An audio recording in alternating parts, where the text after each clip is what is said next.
যাচ্ছি হচ্ছে যোধপুর পার্কের দিকে। রাস্তাঘাটে এই যে আমাদের কাপল, আমি এখানে আপেল। কোনো সাথে আমার কোনো কষ্ট নেই। হাড়ি কিছুটা মনের মধ্যে চেপে রাখতে হয় মাঝে মাঝে, এভাবে এগিয়ে যেতে হবে, আমরা তো এগিয়ে চলেছি। আচ্ছা চলো যাওয়া যাক।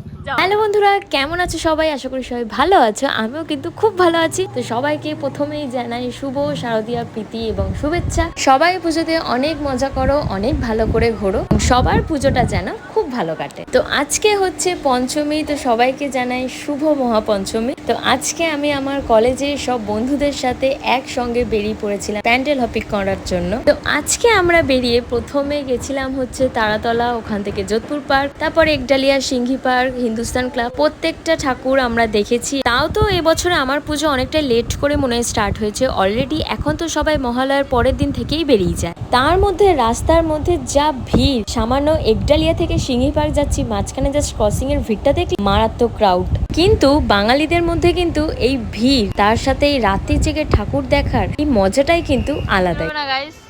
ব্রেক মারছে, বেরোতে গেলে ছেলেদের সাথে বেরোতে হবে। কিছুক্ষণ বাদে একদম ফালতু, কিছুক্ষণ বাদে ব্রেক মারছে, এটা যাচ্ছে না, এরা একদম ফালতু একদম।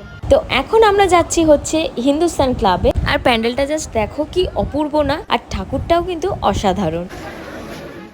আহারে ক্যামেরাটা অন করাতেই ওরা একটু এনার্জিতে চলে আসলো। এইসব কিনে কি হবে? एंजॉयमेंट, एंटरटेनमेंट, लाइफ में एंटरटेनमेंट का कमी है। ও আচ্ছা। নমস্কার বন্ধুরা, এই সময়টা আপনারা দেখছেন আমরা সিতারা সম্রাটজি। ক্যামেরাম্যানকে বলবো একটু ক্যামেরাটা ওদিকে দিতে। এখন বাজে হচ্ছে প্রায় 2:30, আর তার মধ্যে এত ভিড় ত্রিধারায়। আমি জানি ত্রিধারা প্যান্ডেলটা অসাধারণ হয়েছে, কিন্তু এত ভিড় আমরা লাস্টে ঢুকিয়েনি। আপনারা দেখছেন নিজস্ব সংবাদদাতা গুড বাই।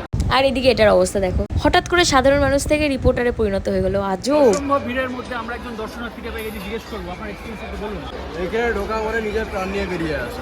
আপনি কি এই লাইনে ঢুকে ঠাকুর দেখার জন্য আগ্রহী? তো যাই হোক, বন্ধুদের সাথে বেরিয়েছি, মজা আড্ডা না হলে চলে। তো এরপর চলে গেলাম বালিগঞ্জ কালচারে। আর প্যান্ডেল ঠাকুর দুটোই কিন্তু খুব সুন্দর করেছিল।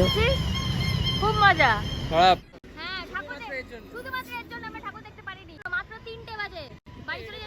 হ্যাঁ, তখন মাত্র 3টে বাজে। আর সৌমিক বলে কিনা বাড়ি যাবে, ওর আর শরীরে দিচ্ছিল না। স্বাভাবিক, ও অফিস থেকে ডিউটি করে এসেছিল, সেই কারণে। কিন্তু পুজো বলে কথা, আমরা কি বাড়ি যাব? আমরা কিন্তু বাড়ি যাইনি। তারপর কোথায় গেছিলাম দেখো।